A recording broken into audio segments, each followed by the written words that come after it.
Hello, welcome to the Bell Midnight. On this episode, we'll be talking about the Bennington Triangle disappearances, along with the man-eating stone of Glastenbury Mountain. I'm your host, Joseph Michaels, joined by John Mack. Get right into it. And eating stones. Are any of those in the woods? Oh, you're there in the woods. Yeah. As if it couldn't get any worse than there. Okay. Right, so if you haven't heard of the Bennington Triangle, it's in Bennington, Vermont. And specifically where most of the strange stuff is going on, it's on Glastenbury Mountain, also known as the Green Mountain Range. And that's, guess what? It's the Green Mountain National Forest. It's a national park. Oh, big surprise. Does it have a SWAT team too? An inexplicable SWAT team? Speaking of SWAT team, they don't have a SWAT team, but there's some interesting stuff. Not necessarily that, but how they handle things. The Glastenbury Mountain. Before it was colonized, the Indians would not go there. Absolutely wouldn't go there. That's usually a good sign that you should probably not go somewhere too. I believe the tribe was called the Algonquins. That sounds familiar, that region. I'm probably messing up the pronunciation entirely. Oh, almost certainly, but that's okay.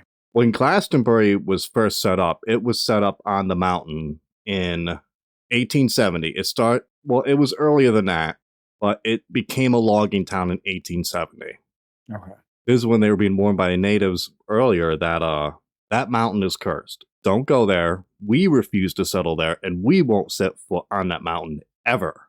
And of course, everybody was like, "You're full of shit." Whatever. Yeah, of course, everyone's like, "Well, we're getting logs." You just get those anywhere. So what's interesting about it is they had stories, old folklore stories they handed down. Mm-hmm. When they first came to that area and were doing treks around, they saw great warriors get swallowed up into the ground into invisible portals. Sinkholes, maybe? That's one of the theories, sinkholes. Okay. But they said it was cursed and it was a bad area to go to, and the reason is because it was the meeting place of the four winds. Another thing they did, they used to bury their dead in the area, so there's lots of burial cairns all over the mountain. Yeah, it sounds like Swiss cheese up there. And they were the first to talk about the man-eating stone. A giant stone large enough for you to stand up on, so you would probably stand up on this stone to get a look around and get your bearings. Mm-hmm. And then it would just go soft and suck you up. That sounds brutal. Just eat you right up. Like a slime. Yeah. The man-eating stone's a pretty popular thing around that area. Even people today, they talk about the story of the man-eating stone up on the mountain. Be careful. Really? Oh, yeah, it's still popular. Like the Jersey Devil or whatever, Bigfoot. Oh, yeah. Gotcha. Yeah. Don't mention that idiot. But yeah, so one of the theories is it was sinkholes or wells, because one person said that they almost fell into a well, just an old well up on the mountain, because there's the ghost town up there, wells all over the place, and they fell through this really weak, rotted out board and almost fell into a well, but they were able to grab on at the last second and get out of it. You have a lot of problems like that with old settlements as far as like random ass mines and wells and things like that. And they're usually covered by a couple of rickety old boards that are 100 years old. Just a nightmare. And here's another strange thing that tacks onto the Native Americans' tales.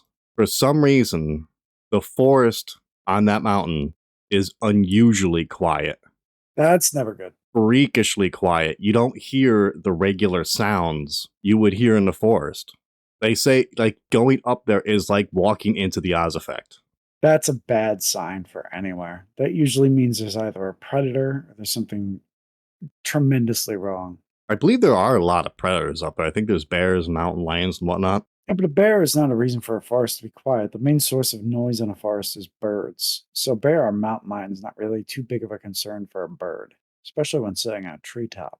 I'm sure every now and then a bird gets murked by a mountain lion in a treetop because the sucker's hungry, but generally speaking, they don't go after him. It's a small meal and they're too fast. It's 1870, and the town of Glastenbury is on the mountain. Okay. And it's a logging town. They overlogged and clear-cut everything, so by the 1880s, they clear-cut the whole forest. They cut everything down. And because of that, people started to move and migrate out, and it turned into a ghost town.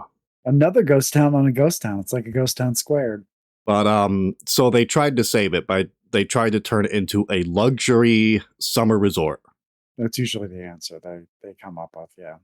Yeah. So, and in order to get people in and out of the town, the only way in was on the old railroad that they used to ship the logs out of. So they had to reinforce it and do some work on it, and then they started running trolleys. So it was only open for 1 year, and then a flood came and washed out all their tracks and it screwed everything up. And then after that, it was just completely abandoned. Just that was it. They were done.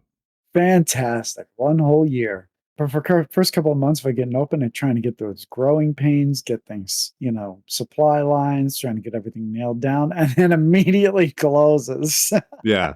Hey, things are going pretty good. Boy, it's raining pretty good today, ain't Yeah. it? Jesus Christ, what a shit show. But now we'll get into all the weird stuff that's been going on Ooh, spooky. on that mountain. Spooky stuff, man. Were there any skeletons? No. Oh. Actually, yes. Well, I was gonna say There was then one skeleton. I don't even want to hear about it then. Who cares? So time goes by, and the year is 1943. The month? November. The winter months now. The war's going strong. Yeah. So it starts out in 1943 where Carl Herrick, he was hunting 10 miles northeast of Glastenbury proper. So he's deep in this national forest. And he's out there hunting with his cousin Henry. I have a quick question. So they logged everything, but the forest itself, did it grow back on its own naturally after time, or? Yeah, I believe it grew back naturally, unless there was planting efforts. No one ever mentioned that for some reason, how the trees got back, but it's thick now. Well, you mentioned that it was all logged out, which seems exactly like something that would happen. And then obviously it's now a forest now. I mean, it's a pretty widely known place. Yeah. So I was just wondering, like, I guess the reforestation probably just happened because there's probably already pine cones and shit like that on the ground already. So Yeah. I was just curious. Yeah, I'm pretty sure the whole surrounding area was already like really thick. I think they logged out the whole area around Glastonbury and not like the top of the mountain. Hell, it might have even helped. Because Glastonbury is not like all the way up there, yeah. Think about all that new growth, Right, so Carl Herrick's out hunting with his cousin Henry, and then what happens when they're out on their hunting trip, they get separated. No big deal. So Carl got separated, and Henry comes back to the campsite. He thinks everything's fine. No big deal. We've done this a million times before. He'll be back in no time. Well, it starts getting dark. Now he's starting to panic. So Henry immediately goes and contacts the authorities to help him find Carl. Smart. The search didn't go for long, but they do. Bad weather? No, there's no reports of bad weather following this up. Wow. Fucking miracle. Right. But they find Carl. They find his dead body, unfortunately. And what's odd is they found his rifle 70 feet away from his body, leaned up against a tree. Okay. A hunter leaving his rifle behind. Odd. Maybe he left it to take a piss and a predator noticed that he was in a vulnerable position. There we go. Because when they found his body, there was large bear tracks all around his body. Oh, there you go. But here's where it gets weird. His ribs had punctured his own lungs, and he was, according to the coroner after an autopsy, he was squeezed to death. But squeezed to death implies pressure not just on the front, but on equal parts all around the body. I mean, bears don't really do bear hugs. Yeah. Well, you'd think he would get like mauled up, like it chewed up and cut up from the claws. There'd be something. I mean, the bear's got the clawsies. Well, experts say that a bear wouldn't crush you to death, even though it could, I imagine. If it had the intelligence and the martial arts training, I'm sure it could do it easily. Yes. Maybe a freak encounter. Maybe it was just the bear. Maybe. And it was just doing something super weird for whatever reason. Maybe it was a bear that was a luchador as well. Yeah. Off the top rope. Flying up. Whoa! Maybe he came off the top rope with an elbow drop. You never know. Maybe it dive bombed out of a tree onto him. That's a possible explanation, but then it would have broken his neck. Unless he, in shock, laid down. The bear to wear him down, wear out his stamina bar first. Well, you can't go for the pin unless the stamina bar is gone all the way. So it's Hmm. just useless. They're gonna get right back up. So moving on. Now it's 1945. So 2 years later, in November, again. And this is Mitty Rivers. Now, Mitty Rivers was leading a hunting party into an area called Hell Hollow. Sounds nice. Oh, lovely. Now, the thing about Mitty Rivers leading a hunting party was, I believe he was leading 3 men, Hmm. and he got a little bit ahead of the group. So the group, no big deal. He's a pro. We'll go up, continue up to camp because that's where they were headed, to camp. We'll just continue to the camp and he'll be along. He probably found something he wanted to hunt. I want to clarify for people who may be listening that when you hear a story where there's hunters out and one gets separated and everybody heads to camp, that's actually what you're supposed to do. Yes. If everybody knows what the camp is, you're supposed to find a place to regroup and regroup there. Going to camp is actually the wisest decision rather than having a bunch of people randomly searching through the woods for someone who may have wandered off. That's exactly the appropriate decision. Yeah. And to add on to why they went to camp was because Mitty Rivers was hired to lead them on this hunting trip. He was the pro of the pros. If you wanted the foremost expert to lead you around that mountain, it was Mitty Rivers. So we're not talking about a scrub lord here. This man knows his business. Yeah, this guy was a famous professional in that area. It starts getting dark and they start to get concerned. Mitty's gone. Mitty, he could have fell. Can happen to anybody. So they contact the authorities to help with the search effort. So they go and they start searching the trail and searching around the trail. And they come down to a creek, I believe. Mm-hmm. On the shore of the creek, the only thing they find is a single rifle cartridge on the bank of the river. So he popped one off. See, the thing is, they're not super specific of it. They say one shell, like one full bullet. Oh, so it was the full bullet that wasn't a spent shell. Yeah, it was one bullet on the ground, and they said That's so weird. it probably fell out of his pocket. Yeah, I mean, it's possible. Do people really? Yeah, I know a couple guys that keep their bullets in their pockets. They got the jacket for it, though, you know. Yeah, it's perfectly safe. It makes me uncomfortable. You know what I mean? I don't know why. It wouldn't matter where you put it technically. If you've got a rifle round, whether it's in a backpack or whatever, it just makes you feel weird. So they did a search around the area, very extensive one, and all they found was that one bullet. They didn't find any animal tracks. They didn't find anything strange. That was it. He was just gone. It's so weird. And he hasn't been found yet. That's weird. It's weird too that like you couldn't have just gotten lost because when you're armed, you can just pop a round off right into the mud and people know where you are instantly. And that's another thing too, is I believe hunters have a protocol if they're lost or injured. Yeah, you pop a round off. It's like an international symbol for things are a couple rounds, I think. Yeah, I think they do like a round every 3 minutes or something. Yeah. So that's Mitty Rivers gone. Poof. That's weird. That is definitely weird. Here we go. 1 year later, in December, on December 1st, in 1946, this is when Paula Weldon disappears on the mountain. So she was a sophomore at Bennington College, so right at the base of the mountain. That's where Bennington is. Okay. She studied art. There's something that says she was changing over to botany at the time. And she was a good student, you know, a totally normal person. And she also would do like extra work around the college, helping with the cafeteria and in the kitchen and stuff like that, just for, you know, a couple extra bucks or whatever, I believe. I know the type. She seems studious. On that day, December 1st, she's in the dorm studying, and she tells her roommate, well, I'm done studying. I'm going to go take a long walk. Was she a woodsy person? Yeah. Oh, okay. That's probably why she changed her major from art into botany, too. It might have been the influence of the local environment. Yeah. Right. And so one of the trails on Glastenbury Mountain is called the Long Trail. It stretches for quite the distance. I think it goes all the way up to Massachusetts. No, I mean New Hampshire. New Hampshire. She goes for the long walk. And now there was this particular disappearance. There's a pretty accurate timeline for where she was because a lot of people kept seeing her. Oh, okay. So a lot of passersby who saw her. Yeah, so there was a guy who runs a gas station across the street who saw her leave the school, and on at school you have to sign in and sign out. So she signs out wearing a bright red big jacket. Smart. A lot of people said she wasn't appropriately dressed for winter on the mountain because it's December, but still, I'm just going out for a walk. What's it matter? Yeah. Yeah. Right?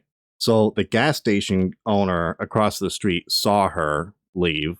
She gets to the long trail, and that's where these two, it's an older couple, man and woman. I believe she talked to them for a little bit or was asking them directions. So she starts walking up the long trail, and this older couple is following her about 100 feet back or so because it's, a public nature trail. So it's not a dangerous trail for some old couple just casually strolling through. Yeah, here's what they say happened. They saw her around the corner up ahead of them, and as they got up to the corner, they didn't see her anymore. They didn't see her down the end of the trail or anywhere. She was gone after they rounded that corner. That old trick. That old trick. It's like when you're over in a corner and someone yanks you to the side and then you're just gone. Yeah. Nighttime comes, and the roommate figures, well, she's not back yet. I don't know where she went.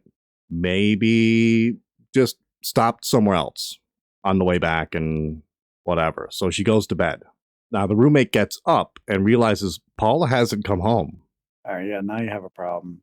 That's when she notifies the school that Paula's missing. So the school freaks out and immediately starts looking all over the school for her. And they go and check the logs, and she never signed back in.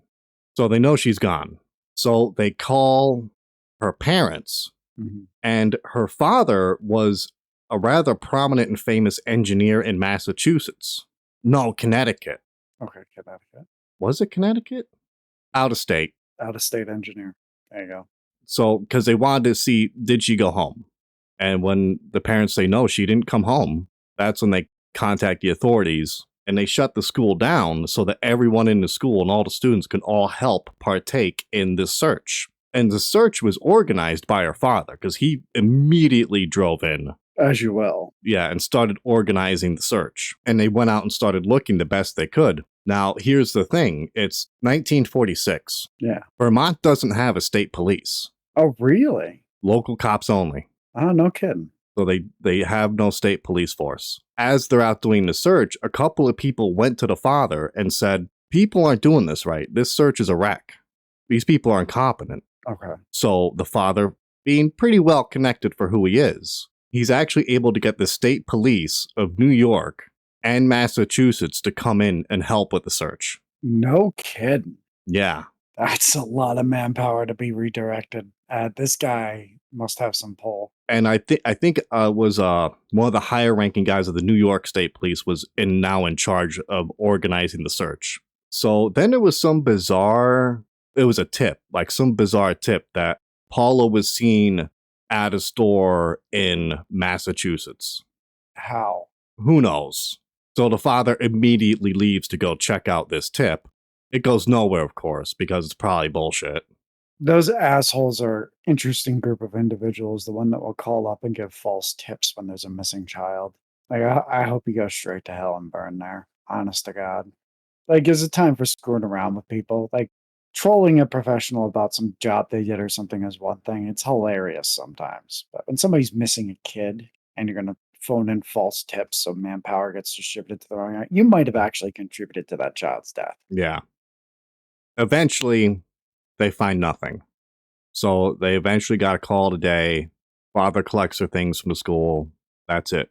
That's depressing. But there is one good thing that came out of it. Given everything that went on during this disappearance, that was when Vermont finally formed their own state police in 1947. Oh, was this the act that was responsible for it? Yeah. No kidding. I'm surprised their father stopped because if I was their dad, I would have burned down every square inch of those fucking woods and I wouldn't have stopped. Yeah. If I don't get my daughter back, then these woods are gone. We move on. It's 1949. And this is the story of James Tedford, or Tetford. But he was a World War I veteran, and he was in St. Albans visiting some family. And he lived over in Bennington, I believe, in like a veterans home. So he's an older fella. Yeah, he's an older guy. World War I vet's 1949. I forget exactly what age he was. He's in St. Albans. And he goes, time to head home. He goes to the bus station. He gets on the bus. And this is a trip that he regularly would make. So he gets on the bus and says, and he greets the driver and says, hello, how you doing? Driver knows him. Hey, how you doing, James? And James goes all the way to the back of the bus, sits in the back with his suitcase and his coat and everything. And now here's the thing about the bus route. It was storming that day, and it was snowing real bad. So the bus trip took longer than usual, like 8 hours. I'm just waiting for it because it's better not be what I think it is. So the bus gets to its destination. I gotta be shitting me. Now there's 14 passengers on the bus, and James is gone. For fuck's sake. Just out of a moving bus. He's gone because the trip goes through the southern part of the Glastenbury Mountain area. And obviously the bus didn't stop, right? It made no stops. And there's 14 other people. Nobody noticed a door or a window being open and an old man pitching himself out of it. Nope. So who's the smooth-brained detective who showed up and said, oh, well, I always love that guy. Somebody showed up and said, oh, it must have been something else. Oh, he must not have been on the bus. Yeah, you're all mistaken. All 14 of you and driver. So, but here's the thing. When they get to the stop, his suitcase and his coat and the bus timetable is sitting there on his seat where he was. And he's not there. What's the official explanation? The explanation is he must have got back off the bus at St. Albans, because some people say they saw maybe him talking to a friend outside the bus, and the bus just left without him. I thought the bus didn't stop, though. Well, when he left. Oh, when he left. So he put his stuff on the bus, left the bus to talk to the friend, and then the bus left without him. Right. Okay. So here's the thing. Let's say that's true. Well, would he just go back to his family and make some phone calls? He wouldn't just... No. No, dude, you walk into the woods. Yeah, exactly. Don't you know how to, don't you know anything? This is so stupid. So he vanishes off the bus. Of course. No trace. Yeah. Here's the weird thing. That's not even weird. This is what's weird. Okay, just to clarify, that's not even weird. It's not even weird. Okay, that's not even weird. I got you. Hit me with the weird. I'm sitting here waiting for weird because that's nothing. When he came back from the war, his wife was gone. What do you mean she was gone? He came home. Everything was in the home, all normal. Wife not there. Was the mailman mysteriously missing? No, well, he talked to the rest of the family and no one knew she had disappeared. She had just mysteriously vanished at some point in time. So Tedford's family claimed no knowledge of the whereabouts of his missing wife. They said they last saw her when she was heading to the Amico store in Franklin, and then gone. I mean, that's in the realm of possibility. That kind of thing happens to people every day. But the coincidence of the two things is certainly interesting. I would not, however, rate that weirdness above the weirdness of him simply poofing, like someone popping a bubble on a bus. Oh, we never talked about the theories of Paula Weldon. Okay. Remember we were talking about Paula Weldon? There are theories about what happened. That she went out, made a rendezvous with her boyfriend in Canada, and just disappeared off to Canada. So she had a boyfriend in Canada, or was this something that was dreamed up as a possibility? They dreamed it up. There was no knowledge by anyone of any boyfriend. Okay, so why do we stop there? She had a boyfriend in Uruguay. Yeah. And she decided to hop on a fishing vessel and go to Uruguay. It's a stupid explanation. People need to stop. I just wanted to mention that one because it is what it is. Everyone said, what boyfriend? My experience with girls like that who are very studious and have a lot of extracurricular activities in which they go help out here, help out there, make extra money, work on the side. There's not a lot of dating going on. They're too busy. Same with the guys. So yeah, you're way too friggin' busy with the changing of majors and stuff like that. And the fact that she elected to go on a walk instead of go meet with somebody, you don't think there was a lot going on there. Yeah. Moving on. It's the year 1950, October. It's every year, isn't it? It's like almost every fucking year. Yeah, because from 43 onward. James Tetford disappeared in 1949, and now this one's 1950. Now this is the one that's a year to the day. But this one's a little weird, Oh, given this one. this Okay. one's a little weird. A little weird. Okay. So Paul Jepson, it's a young boy. He's like 8 or 9. He's wearing a bright red jacket. He's wearing that red jacket again. Favorite target. Favorite target is the young ones. So his mother was driving the pickup truck down this dirt road, and she has to stop and go feed some pigs because that was her job. So she stops to feed the pigs, and she tells Paul, stay in the truck. I'll be back in an hour. And it takes her about an hour to go out and come back. So when she comes back, Paul Jepson's gone. Immediately freaks out, contacts the authorities, and given what happened with Paula Weldon, they really didn't want to mess this one up. Okay, so they went crazy on this one. They went bonkers. So they immediately got bloodhounds to track the boy's scent. And on top of it, they even got like a famous bloodhound tracker, like a big name, a real pro to come and help too. Okay. So they follow the trail that leads from the truck, and it goes down a ways to a highway. A large rainstorm comes, and the trail ends at the highway. Of course it does. So the media actually reported rain-ruined search efforts. As usual. As usual. So once the trail stopped there, that was when some of the senior investigators realized they're not terribly far from where Paula Weldon was last seen.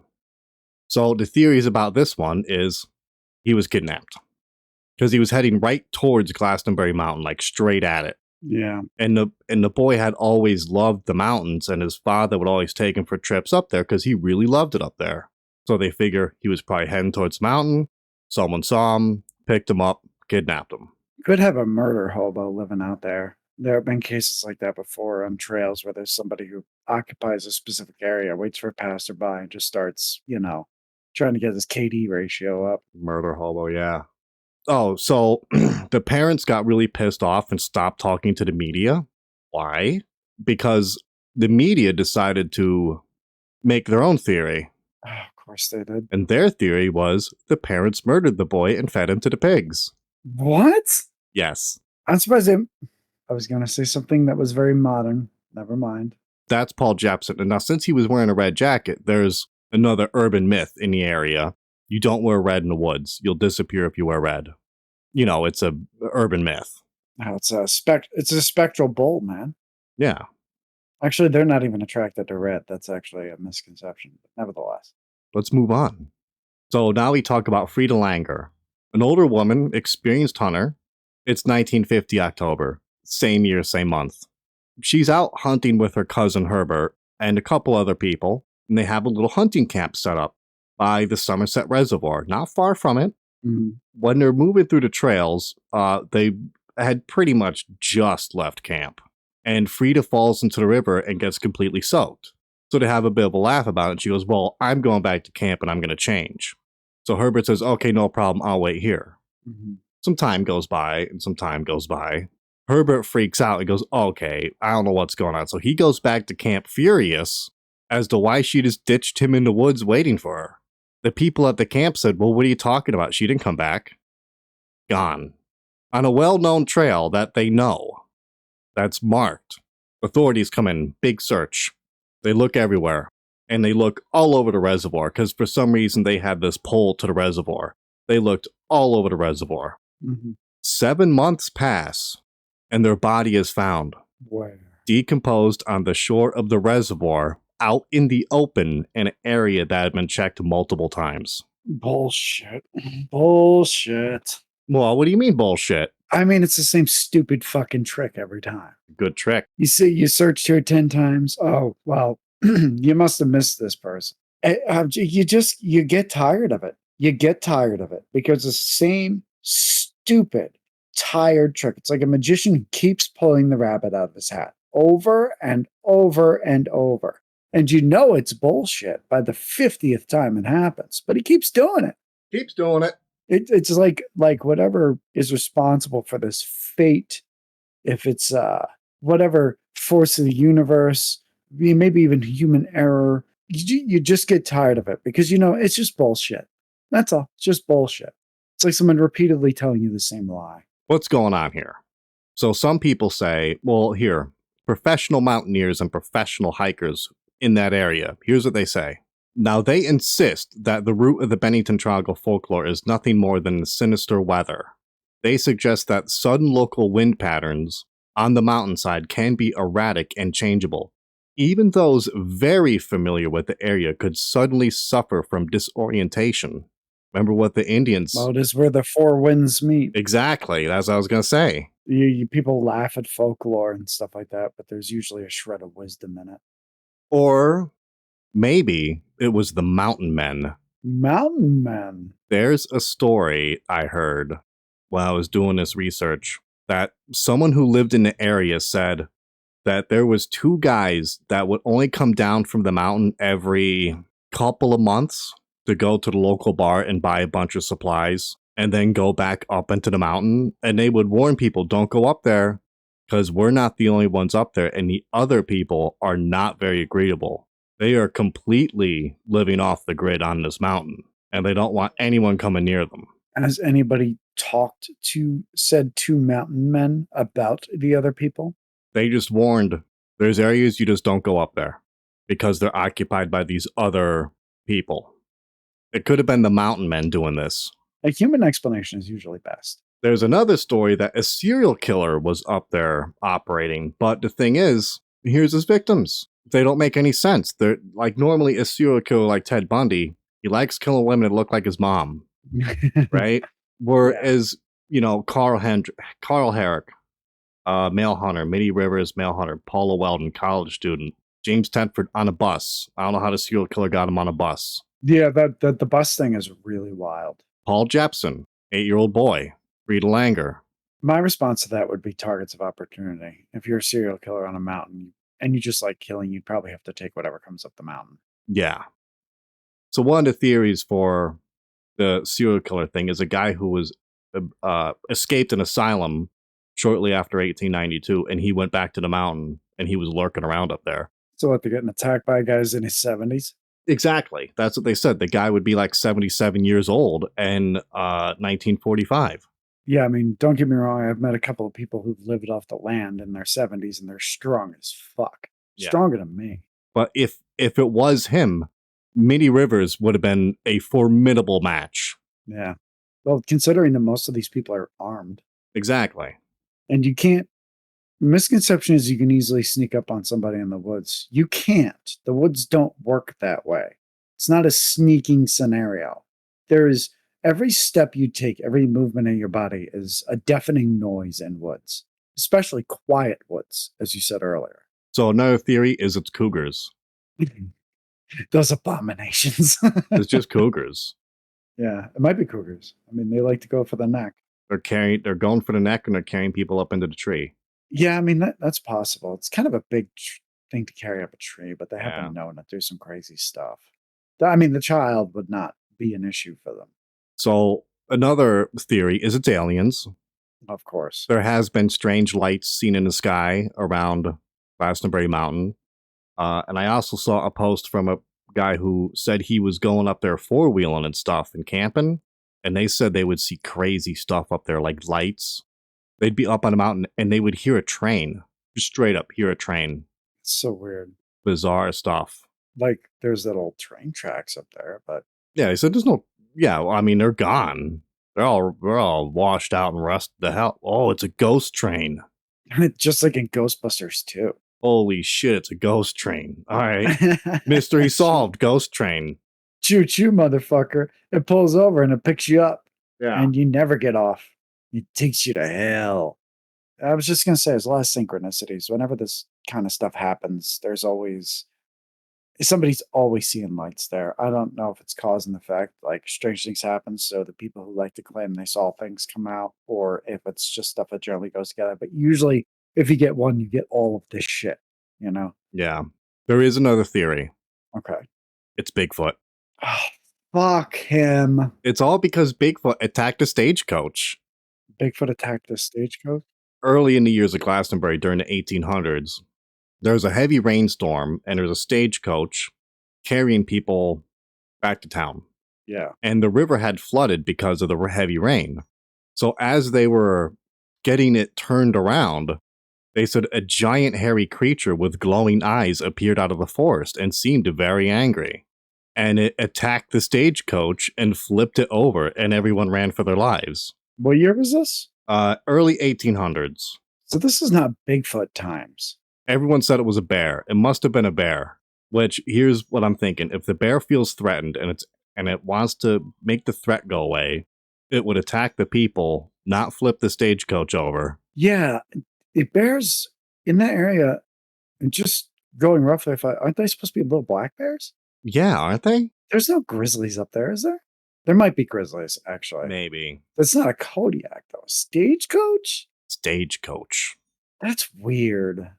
Maybe it was Bigfoot and that degenerate smelled, I don't know, maybe somebody had some dirty laundry in there. You know how he likes to go after women's underwear. Yeah. But now that we got our great theories set aside, I got one more story. Okay. It's from 2008. Oh, shit, son. There's a lot more stuff that goes on up there. Yeah. But this was on an area called the Bald Mountain in that region. And it is from the Bennington Banner newspaper. It's about Robert Singley, who got lost in the Bennington Triangle. But he survived and came back. And here's his story. Oh, this is going to be fucking wild. So he worked at the college as a music composition teacher. So we're talking about an educated, supposedly civilized man. Exactly. He decides to go up into the mountains because he likes nature and he wanted to do some work up there. Nice, peaceful place to do some work, especially for a music teacher, I imagine, right? Yeah. So here's what happened. He's 27 years old. He goes out for a day hike on a Sunday. And he goes off Harbor Road into Woodford Hollow, the exact same place where Paula Weldon disappeared 62 years ago. Well, so from 2008. And he was planning to do some composing up there. And he'd been working for the string quartet. So he's up on Bald Mountain. So he goes up there, he has some lunch, and he decides to walk a short distance along the ridge line north towards Glastenbury. He turns back, checked out some white rocks to the west, and started heading back towards his car, calling it a day. So he says he walked about 4 or 5 miles when his car should have only been 3 miles away.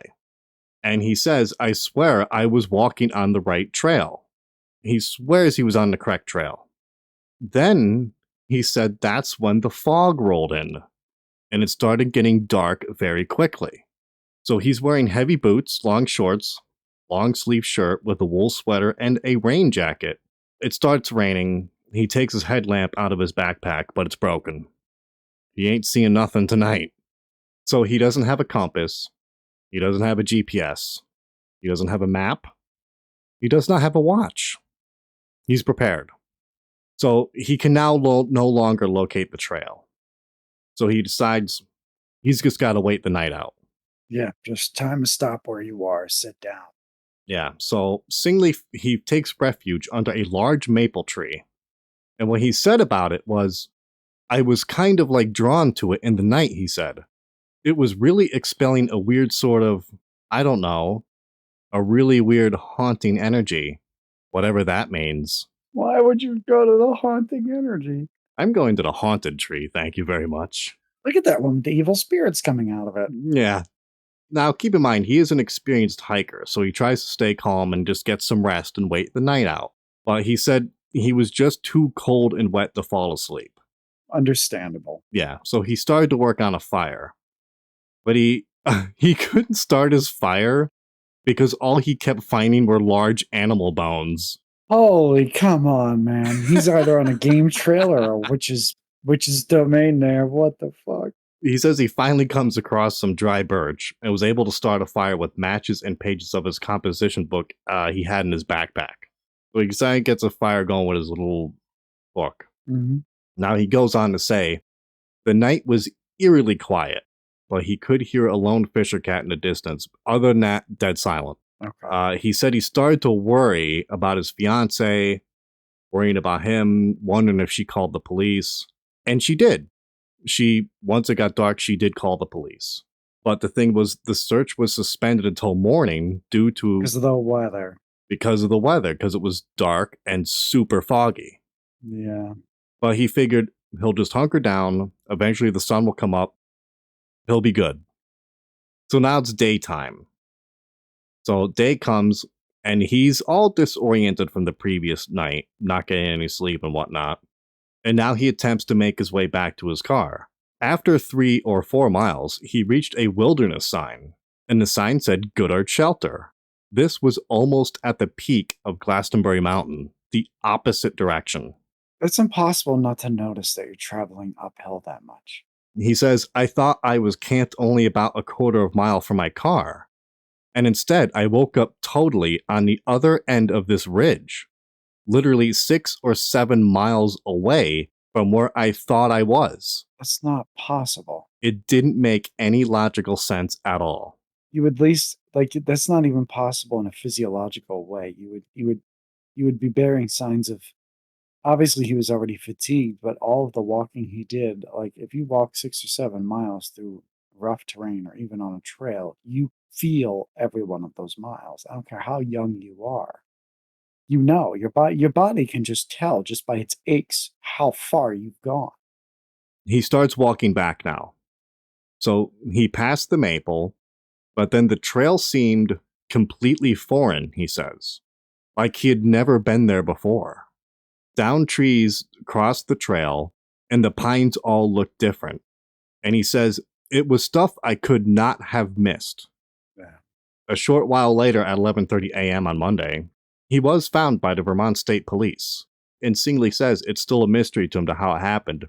He says, either I took a side trail, which doesn't really make any sense, or something weird happened. All right, so let's go back. When he was first heading to his car, and it started getting dark and the fog started rolling in, here's what he said about that particular time, which is very odd.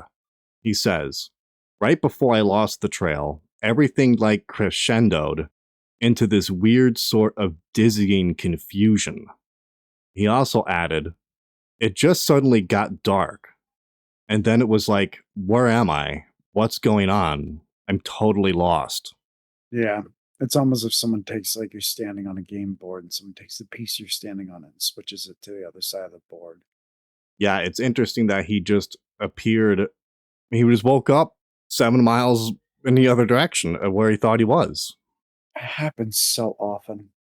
That's a Polides mentioned that a lot of times you get experienced hunters armed to the teeth and they will just experience loss of time, loss of direction, disorientation, and bam, you're a day's walk away. Yeah, the Oz effect. Yeah, the Oz effect is another thing he mentioned. It just got super silent. And that's another thing some people have said. It just got eerily quiet. It's almost like it doesn't exist as a real place. It exists like as a placeholder while you're being moved.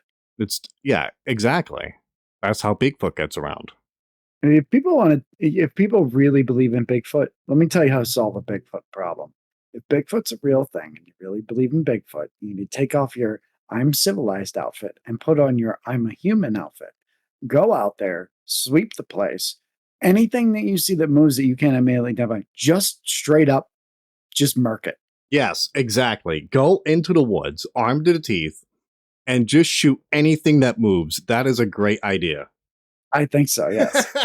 Make sure that half of you are decked out in camouflage and the other half are decked out in bright orange vests. Yeah. If you see orange things moving around, just shoot. It's Bigfoot wearing somebody else's vest, obviously. Yeah. Who knows? It might be kids out there playing.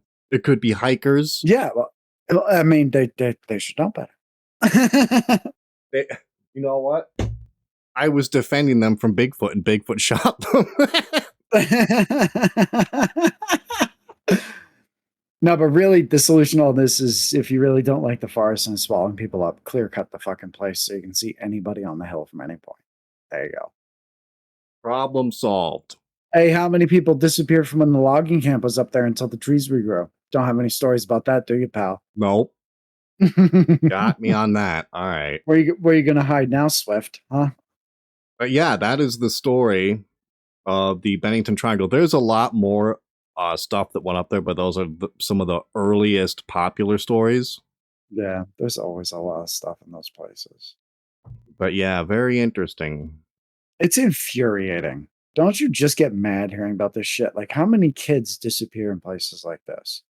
And if you found the kid at the end of a drop, I mean, that's life. It sucks. Yeah, But kids aren't steady on their feet and they fall. But like this weird shit with their folded clothes and their sneakers gently placed on rocks. yeah. This stuff where like kids get found on the top of mountain peaks that wouldn't have a hope in the world of getting up. Even experienced climbers would be hard pressed to get up, and in double the time the kid got up there. Like it just pisses me off. Like whatever force, whatever circumstance or anything that's doing that shit, it needs to be taken down a peg. It needs to be brutalized. Go on then. You know what? You know what Bigfoot would say to you? You said go on then, but I've wanted to walk into those places like that for a long time, and I think before this life is over, I'm gonna take a long stroll into a nasty friggin' place just to see what happens. Put your Bigfoot money where your mouth is. Bigfoot will put a Duracell battery on his shoulder and he'll say, "Go ahead, I dare you." I loved that commercial. I loved that. Go ahead, I dare ya. Smack. But speaking of going to weird places, I have an app called Randonautica. Have you heard of it? No, I haven't. I'll have to send you a video of a guy playing with it, but it's really, really weird. It looks for anomalies in the quantum field. Wait a minute. It's hooked into a server. I'll have to send you the video so you can get an idea of what I'm even talking about. Yeah, it sounds weird when we're talking about quantum fields. Like quantum physics aren't even really established because they're so. It works on the principle that your thoughts can influence the quantum field.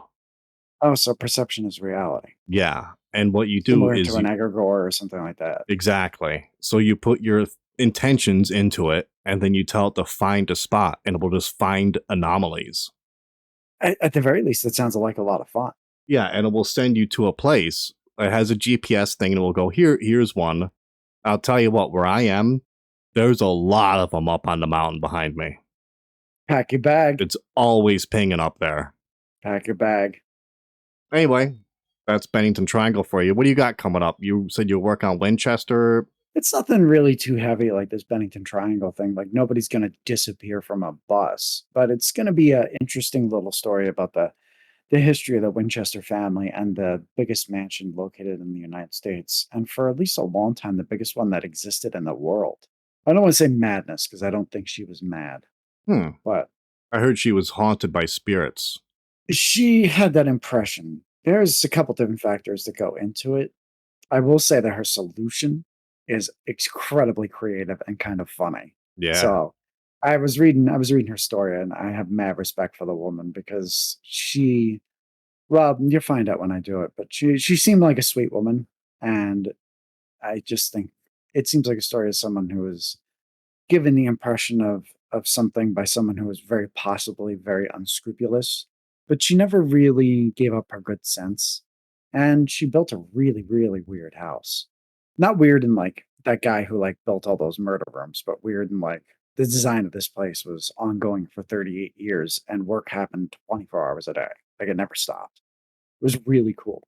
It should be interesting nonetheless. And there are a few things kicking around, supposedly kicking around in the dark over there, but it's nothing overtly dangerous or nasty. Well, I mean, if you believe what I do, they're all nasty and they're all just playing games, but Bigfoot. It's Bigfoot. fuck Bigfoot, man. I'm going to hit the R. We'll close out. All right, that's it for this episode of Bell Midnight. Maybe next time we'll have some Winchester House. And I'm still looking into Tulpamancy, and there is one good story about it that is completely insane. I like the word tulpamancy. I'm a Tulpamancer, yes. All right, that's it for this episode. Laters. Bye-bye.